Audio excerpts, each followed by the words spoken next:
엘리바스의 말에 대한 욥의 답변의 내용입니다. 첫 번째 대화가 끝나고 나서 이제 두 번째 대화가 이어지게 될 때 엘리바스가 욥에게 한 말에 대해서 욥이 길게 답변하는 내용이 소개가 됩니다. 영적인 깊은 고뇌 가운데 있는 욥의 모습을 우리가 생각지 않고는 그가 지금 하는 말, 그가 쏟아내는 말이 무엇인가를 제대로 알기 어려울 것입니다. 계속되는 그 영적인 고뇌, 또 고통, 또 영적인 순례의 과정들을 우리가 살펴보고 있어요. 중요한 것은 결과가 아니라 과정이라고 하는 겁니다. 주일날에도 말씀을 나눴지만 고난과 고통이라고 하는 것이 지나가기까지의 그 과정은 참 길고도 또 힘들고 고통스러운 시간이 됩니다. 주께서 그 결말을 주시게 되면 그것이 지나고 나서 유익했다, 참 귀하다, 감사한 일이다 이렇게 우리가 고백을 하게 되지만 그 과정이 계속되는 동안에는 신앙과 현실이라고 하는 이 두 가지 사이에서 계속 왔다 갔다 하는 그의 모습을 우리가 보게 되는 것입니다. 그래서 이러한 부분들에 있어서 고뇌하고 또 고통스러워하고 하나님 앞에 호소하고 탄원하고 하는 이런 자세들은 어쩔 수 없는 연약함을 가지고 있는 인생이라면 누구도 그렇게 할 수 있다는 사실들을 우리가 기억해야 되고 이러한 일들에 관해서 하나님께서도 우리 연약함 누구보다 더 잘 아시는 하나님이시기 때문에 하나님 앞에 토로하는 것에 대해서 하나님도 그런 것들을 다 들어주시는 분이시다 하는 것을 우리가 기억하는 것이 좋겠습니다. 오늘 우리가 읽는 이 내용에서도 신앙과 자신이 처해있는 현실 사이를 계속 오가면서 고뇌하는 이 욥의 모습을 우리가 볼 수 있겠습니다. 1절 말씀에 보면 이렇게 말했어요. 나의 기운이 쇠하였으며 나의 날이 다하였고 무덤이 나를 위하여 준비되었다 이렇게 말합니다. 기운이 쇠하면 자기의 생명이 끝이 왔겠구나 하는 걸 직감하고 생명이 끝이 왔다 그러면 이제 죽음 혹은 무덤이 기다리고 있다라는 생각은 계속적으로 그의 생각이 이제 죽음에 가까이 도달했다 하는 사실을 보여주는 말이 될 것입니다. 11절에서도 그와 비슷한 표현들을 또 했어요. 나의 날이 지나가고 내 계획, 내 마음의 소원이 다 끊어졌구나 이렇게 말합니다. 13절에서는 내가 수월이 내 집이 되기를 희망하며 내 침상을 흑암에 펴놓았다. 무덤에게 너는 내 아버지, 구더기에게 너는 내 어머니, 내 자매라 할지라도 이렇게 표현되어 있습니다. 이것은 그가 지금 계속적으로 고통 가운데 신음하면서 이제 자기가 살 날이 머지않았구나 하는 것을 직감하면서 하는 표현입니다. 그가 살아있는 동안에 그의 모든 고뇌가 무엇 때문에 그러한지를 간절하게 알기를 원하는 욥의 간절한 열망이 있음을 우리가 보게 되지만 하나님께서 침묵하시는 것 같고 친구들은 계속적으로 자신이 얻고자 하는 그런 답을 주지 못하는 그런 고통스러운 상황이 계속되고 있는 것이죠. 친구들 향해서 욥이 뭐라고 말하냐면 2절 가서 보시면 나를 조롱하는 자들이 나와 함께 있으므로 내 눈이 그들의 충동함을 항상 보는구나 이렇게 말했습니다. 친구들은 뭐라고 표현했습니까? 나를 조롱하는 자들이다 이렇게 표현했어요. 내 눈이 그들의 충동함을 보고 있다 이렇게 표현합니다. 위로하기 위해서 먼 길을 찾아서 왔던 이 친구들 또 실제로 그들의 마음과 진심은 욥을 다시 굳건하게 세워주기를 원하는 그 마음은 가지고 있을런지 모르나 계속적인 대화를 통해서 도리어 욥이 교만하고 자기는 의롭다고 말하고 자기는 아무 잘못이 없다고 말하는 그 말을 듣게 되면서 이제는 그 욥의 그 교만함을 꺾어버려야 되겠다.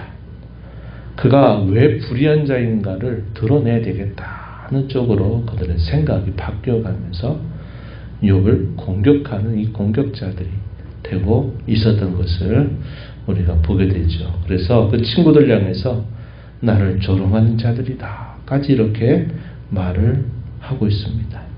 또 뒤로 가서 보시면 뭐라고 그 친구들에 대해서 말을 하냐면 4절에 보면 주께서 그들의 마음을 가리어 깨닫지 못하게 하셨사오니 그들을 높이시 마소서.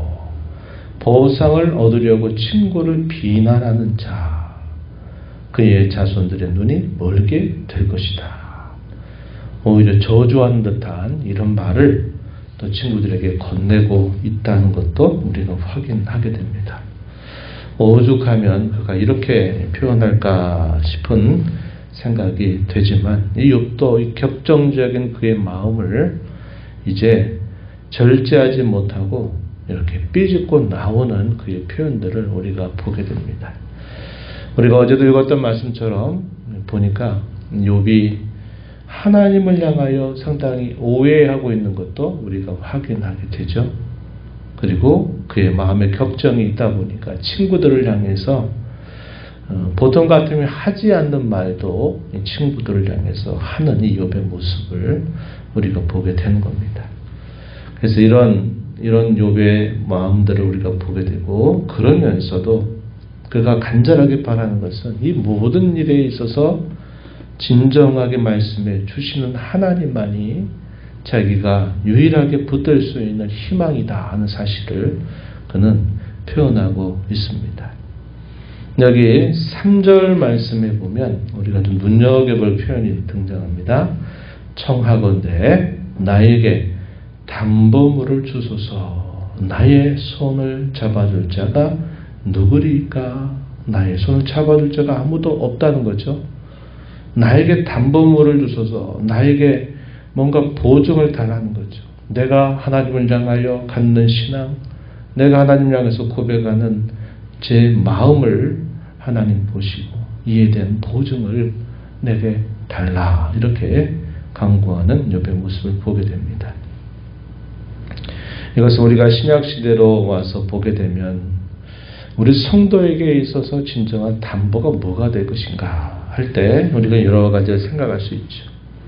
진정한 담보물은 뭐겠습니까? 임마누엘, 우리와 함께 하시는 하나님, 우리 안에 거하시는 예수 그리스도, 우리 안에 내주하시는 성령 하나님, 우리의 참된 보증이 되신다 하는 겁니다. 세상의 모든 것들이 욥처럼 다 빼앗기게 되는 그런 상황이 올 수 있죠. 우리가 가지고 있는 모든 소유를 잃어버릴 수 있고, 또 우리가 깊은 질고로 이제 죽음의 문턱 앞에 이르렀다고 할 때 그 어느 누구도 우리를 지켜주고 보증할 수 없지만 우리 곁에 언제나 함께 하시는 하나님, 우리를 사랑하시는 그 하나님이 우리에게 진정한 보증이 되신다는 것을 우리는 알게 됩니다. 예수 그리스도를 죽은 자 가운데서 살리게 하신 그 성령 하나님이 그리스도의 공로로 말미암아 우리 안에 부활의 보증으로 내주하고 계시다. 성경은 우리에게 가르쳐주고 있어요. 떠나지 않고 언제나 우리 안에 거하신다, 이렇게 우리에게 가르쳐줍니다. 이것이야말로 가장 확실하고 가장 분명한 보증이 된다 하겠습니다. 우리는 그 삼위일체 하나님을 우리 믿음으로 언제나 붙들고 그 붙든 손을 놓지 말아야 된다는 것입니다. 욥이 이러한 극심한 영적인 고뇌의 과정을 겪으면서도 그가 붙들고 있는 그 한 가지, 하나님께서 나를 아신다, 하나님께서 나를 붙드신다, 하늘에 중보자가 계시다, 어제 고백했던 그의 말처럼 이것을 여전히 놓지 않는 그 모습을 우리가 확인할 수 있다는 겁니다. 그래서 우리는 어떠한 상과 어떤 처지에 있다 하더라도 우리는 그 하나님을 붙드는 것으로부터 도망쳐서는 안 된다. 멀리 가서는 안 된다 하는 것입니다. 우리는 어려움이 있을 때 더 그분에게 붙여가고 더 그분을 가까이 하는 자로 살아야 된다 하는 것입니다. 이러한 것들을 우리가 욥을 통해서 배울 수 있게 되는 것이죠.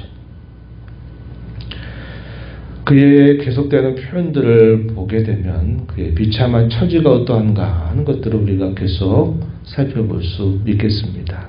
6절 말씀에 보면 하나님이 나를 백성의 속담거리가 되게 하시니 그들이 내 얼굴에 침을 뱉는구나. 내 눈은 근심 때문에 어두워지고 나의 온 지체는 그림자와 같다. 이렇게 표현을 했습니다.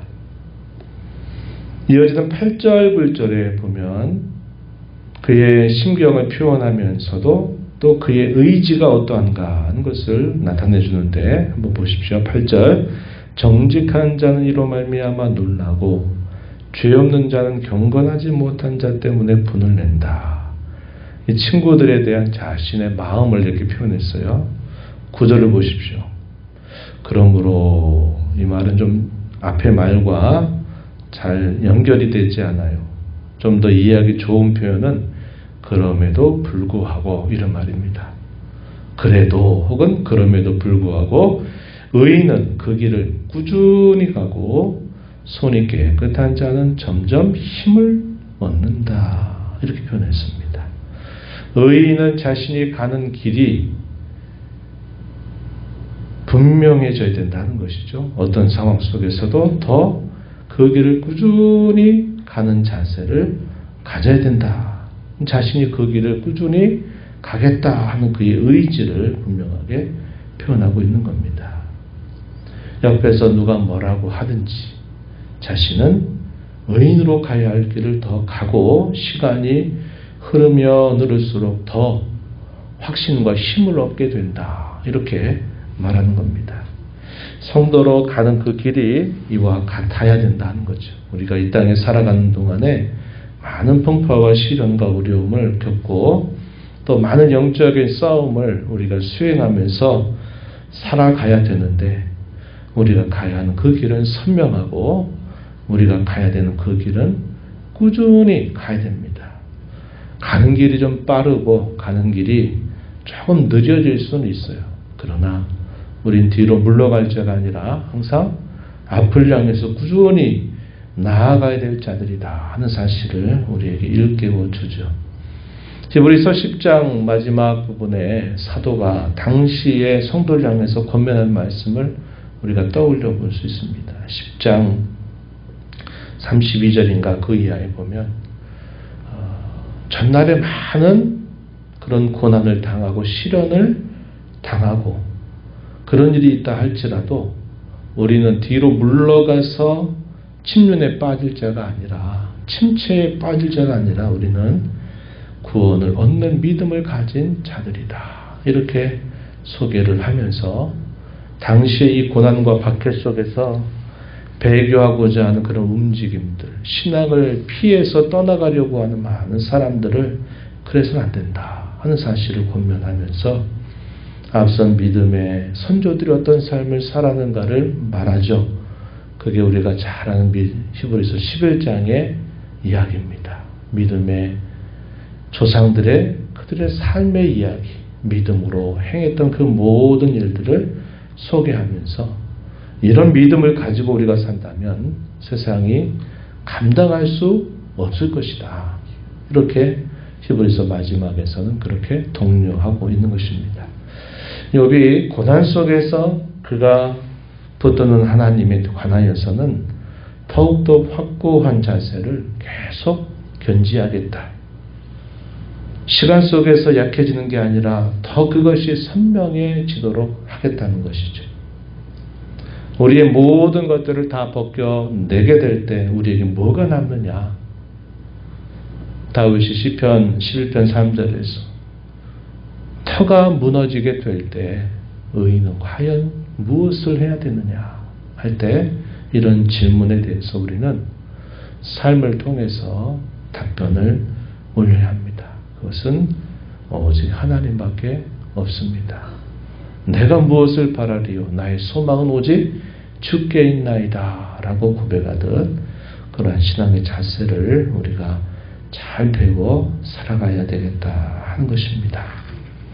오늘 우리가 이 시편을 보면서 다시 한번 우리 꼭 기억해야 될 것은 우리의 진정한 우리의 삶의 우리의 생명의 진정한 담보물, 그것은 곧 삼위일체 하나님이시다.